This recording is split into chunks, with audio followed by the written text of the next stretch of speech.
Anakosha ou Anamaya Kosha, enveloppe physique, n'est nourri uniquement que par une alimentation équilibrée.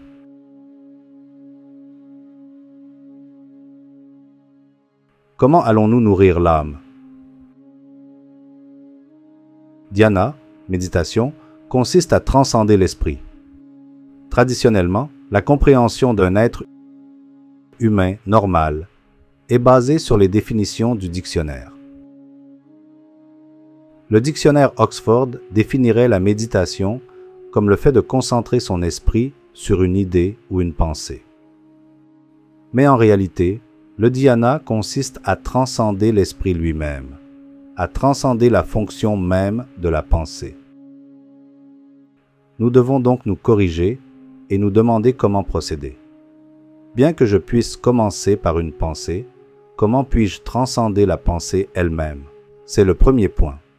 Deuxièmement, le pranauti, transmission, est défini en sanskrit comme pranasya pranaha. Qu'est-ce que cela signifie? Anakosha ou Anamaya Kosha, enveloppe physique, n'est nourri uniquement que par une alimentation équilibrée. Comment allons-nous nourrir l'âme en elle-même? Le Manomaya Kosha, le Vijnanamaya Kosha, enveloppe mentale.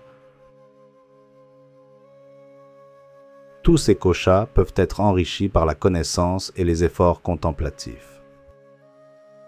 Vous pouvez méditer, mais sans la graine de spiritualité qui en émerge. Comment pouvez-vous faire croître une simple graine que vous avez plantée sans eau?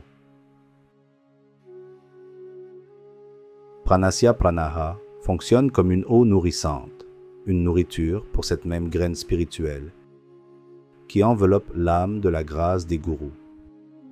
Maintenant, lorsque l'on voit cette graine spirituelle grandir et devenir une chose gigantesque à l'intérieur, sous la forme d'une conscience, on commence à apprécier la façon dont une personne a changé. Par exemple, votre ancien système de croyance ou vos conditionnements comme « un tel est comme ça » ou « telle communauté est comme ça » ou « les dieux sont comme ceci ». Tous ces conditionnements, une fois dissous, vous permettent de voir les choses sous un angle nouveau. C'est comme quand vous portez des lunettes et que ces lunettes sont couvertes de couches et de couches de saleté. Vous ne pouvez rien voir. De la même manière, la lumière, la connaissance, tout, les sentiments, l'intuition, tout cela émane de notre âme. Si l'âme est obscurcie par ce conditionnement, cette saleté, ces complexités et impuretés, ce que nous appelons les vikshepas, ils peuvent être facilement enlevés grâce au pranauti, grâce à cette transmission. La transmission a donc deux fonctions. La première est de nettoyer les complexités et les impuretés que nous continuons à accumuler. La seconde est de nourrir la semence spirituelle que nous recevons. Car nous avons tous les moyens d'enrichir notre corps, d'enrichir notre esprit et de combler notre cœur.